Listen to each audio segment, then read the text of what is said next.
Everybody's talking about Ozempic and all these other weight loss drugs, right? But what is the truth behind the hype? Should you take them? Can you trust them? What are the risks associated with them?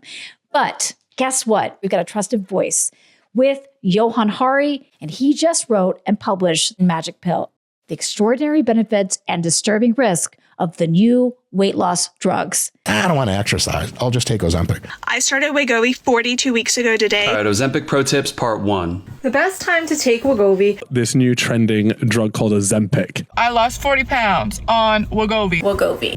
Ozempic. Ozempics. Ozempic should not be allowed. So let's wet our whistles a little bit. As of 2023, 41.9% of adults in the US have obesity, which is a significant increase from previous decades. The obesity rate among children aged 2 to 19 has tripled since the 1970s.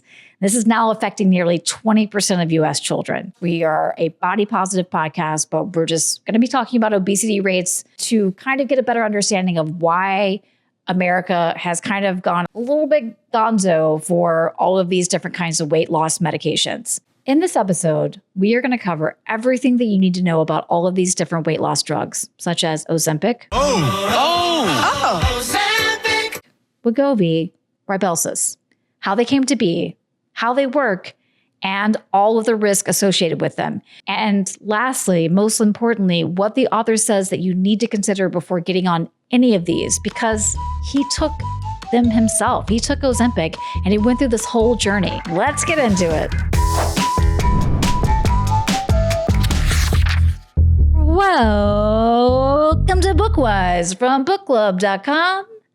Readers and non-readers alike, I am your host, Britt Brewer, AKA Dr. Books. I am not a licensed medical professional, nor can I ever prescribe you any weight loss medications, but what I can prescribe you is this book because it has a lot of really good knowledge about the latest weight loss medication craze. Let's take it back to the 1980s, when a Canadian scientist named Daniel Drucker, he's working in a lab, and all of a sudden, bing, bing, bing, bing, bing, he finds GLP-1. GLP-1 is a hormone that's produced in the gut, and it can stimulate, you guessed it, insulin production, which is great for people who have diabetes. All these researchers are working on it. They noticed something surprising.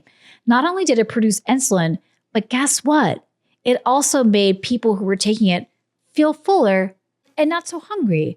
And they were like, not only will this be good for diabetes, but maybe it'll be a good weight loss thing. There was one big issue with GLP-1, the beta 1.0 version, the Microsoft Windows 93 AOL dial-up version. It breaks down and disappears from the body very quickly. So that means that people have to take it multiple times a day, which this is not realistic. So another huge breakthrough in this whole GLP-1 multiverse came when scientists discovered, wait for it, folks, that venom of the Gila monster, a desert lizard, contained a form of GLP-1 that lasted much longer in the body. So this allowed drug makers to create a longer lasting version of the GLP-1, which could remain in the body for a week or more after a single dose. And that brings us to today.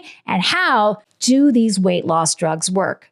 They are designed, as we found out, to mimic GLP-1 in your body. So it produces insulin, you feel full, okay? Next, they suppress appetite and they change food cravings. And one of the most powerful effects is that it alters how you feel in your hunger center. So all of a sudden, where you were like, oh my God, I'm so starving, you're like, I'm not that hungry. I don't need to go to Cheesecake Factory and order everything off of the menu. Also, they slow the process of digestion by making the food stay a little bit longer in the stomach, which means that people eat less overall and they avoid frequent snacking. Don't just take it from me. Let's have a listen to the author himself. Here's Johann Hari talking about taking Ozempic on CNBC.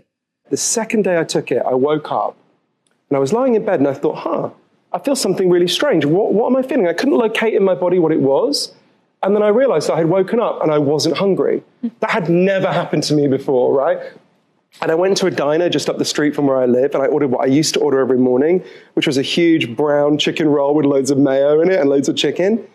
and I had like 3 mouthfuls and I couldn't eat anymore. So what these drugs do, there are extraordinary benefits and disturbing risks to these drugs, but what they do is they give you a feeling of satiety that has been stolen from us by the kind of food I've been eating all my life. Clinical trials show that these drugs can help people taking them lose a substantial amount of weight. How much weight?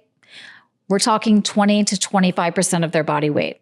That's a lot. But, very important footnote, in most cases, let's just say you start taking the drugs, you don't change anything else about your diet or your exercise, all you're doing is taking the drugs. Yes, you will lose maybe up to 20 to 25%. However, if you stop taking the drugs and you also don't change anything else about your diet or anything else about your exercise, everything remains the same, you will gain the weight back, right? Because the X factor was the weight loss drug.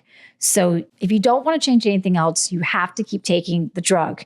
They require long-term use for sustained effects. So this brings us to our last part, which are the risk associated with taking these weight loss medications. Johann Hari enumerates like 12 risks.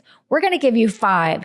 These are 5 big risks associated with these weight loss medications as outlined in Magic Pill. Number 1, muscle loss. Rapid weight loss can result in reduced muscle mass, increasing the risk of physical weakness. This is a little bit more in the aesthetics, but it's worth mentioning Ozempic face and butt, okay? If you've seen some of your fave celebrities and you've been like, my goodness, what a gaunt face she has.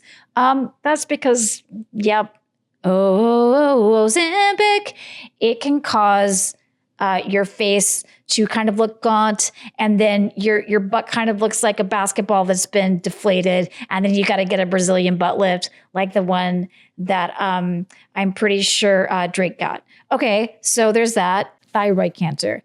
There's concern about a potential link, though it's not conclusively proven. Another one, pancreatitis. This is inflammation of the pancreas, and this is a recognized risk. And another one, malnutrition.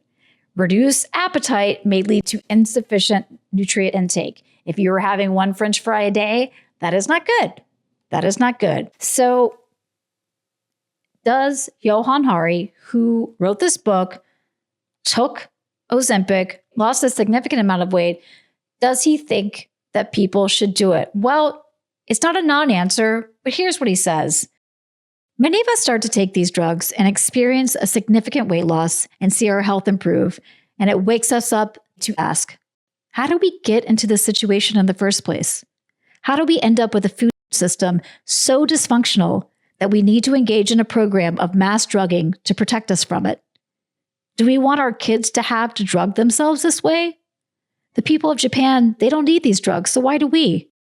So, this has been me, Dr. Books, taking you through Magic Pill, the extraordinary benefits and disturbing risk of the new weight loss drugs by Johann Hari.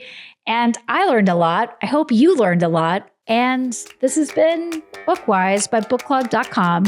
And as always, happy reading.